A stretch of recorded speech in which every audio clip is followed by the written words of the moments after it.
Okay, so welcome back to game theory. And as I discussed last class, our goal is to use game theory to analyze global events, to understand why they're happening, as well as make certain predictions about how they should develop. But to do that, I first need to train your mind in how to see the world using game theory.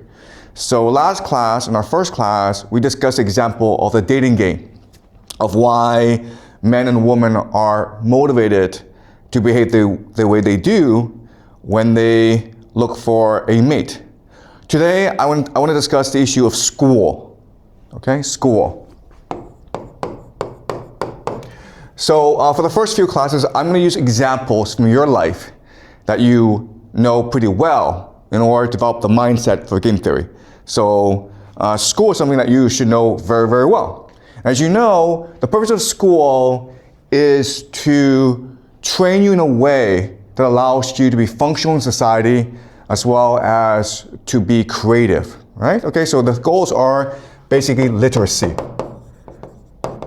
right? Which means reading and writing.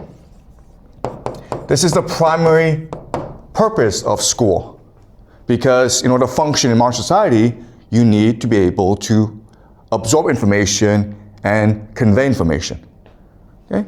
Number two is basically what we call the core competencies.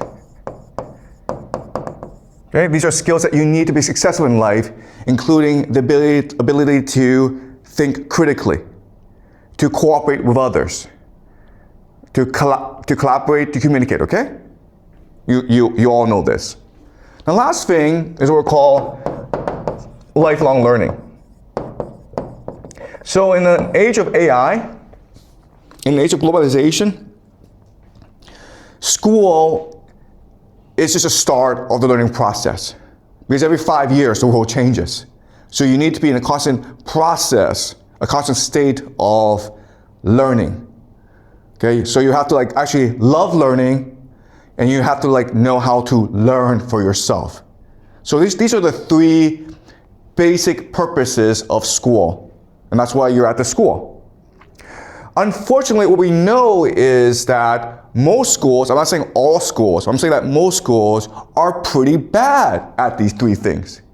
In fact, you could make the argument that most schools not only do not teach you these skills, but they have the opposite effect. In fact, they make you hate learning, okay? So let's look at literacy. Today, in most schools, you're not required to read books. In fact, when you go to university, the professors there are so shocked that you don't read books that instead they make you read paragraphs or watch videos, okay? So in terms of literacy, all around the world, people are losing the capacity to read and to write. And not only that, but people's attention spans have decreased. It's very hard for a professor to give you an hour lecture. People lose focus after about 5 minutes. Okay, so this is one problem. Another problem is school is supposed to teach you creativity, critical thinking skills, collaboration, but it doesn't do that. Look at collaboration. In school, it's a competition where you believe that it's a zero-sum game, so for you to get ahead, you need to screw over your classmate. So class ranking is very important. So that's kind of odd.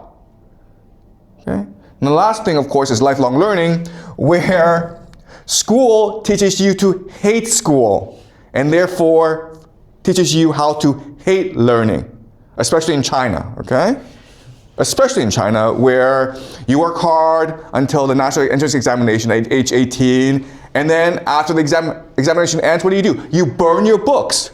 That's a great ceremony here in China, right? After the examination, you take your books, you rip out the pages, and you throw it in the sky to signal your liberation, and you're like, I never ever want to read a book again. I never ever want to take a test again. I never want to learn again. Okay? So all around the world, most schools, not all schools, there are some really good schools out there, but most schools are failing in their mission. School sucks. And so the question for us today is, why is this the case? And so we're going to use game theory to analyze why this is the case. All right. So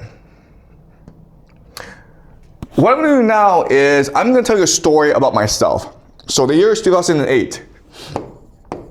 I went to Yale College, okay, in the United States, and I was an English major. I did very well in school. So I was hired in 2008 to go to Shenzhen in South China and help the school, Shenzhen Middle School, build an international program to send kids abroad, okay? So this is 2008, which was a long time ago. And back then, not that many students wanted to go abroad. There were really few international schools. So the first thing I did was I looked at the situation at the school, okay? And this is what I found, okay?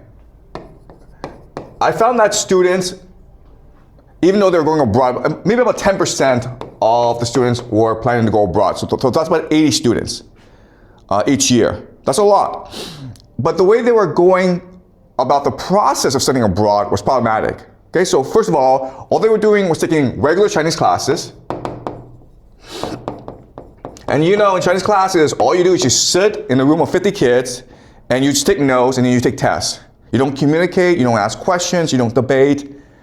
Okay? So that's one problem. Another problem is that the students were spending all their time memorizing SAT word lists. Okay? They were not reading, they were not writing, they were just memorizing words. And the other thing that they did to make their applications look good is model United Nations.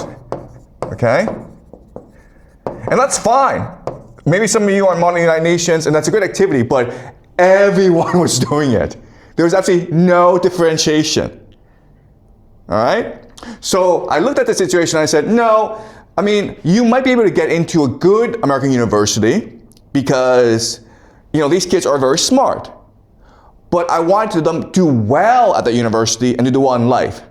Okay? So I made certain changes to the curriculum and to the school. Okay, so first thing I did was I set up a seminar system. So rather than Chinese classes, I invited these American teachers to come and teach seminars like we have at the school where 10, 20 kids are in a room and they discuss books that they read together. Okay? Rather than SAT word memorization, I had them read books. Students were required to read a lot of books. In fact, I established a 5,000 book English library at the school where students can just go and borrow books and read. I wanted to teach students the joy of reading. And then in terms of activities, I didn't want students to do model United Nations anymore because I didn't want kids sitting around just talking. I wanted to let them do things, okay? So I set up two new activities. The first is called the coffee house. And the coffee house is the first coffee house in China, in the Chinese high school. There are lots of coffee houses today, but I was the first person to set up a coffee house where students had to run a business. They had to work as waiters and provide good service to customers. And it was a collaboration effort. As you can imagine, this is great for the students to learn collaboration, to learn finance, to learn entrepreneurship. Okay, so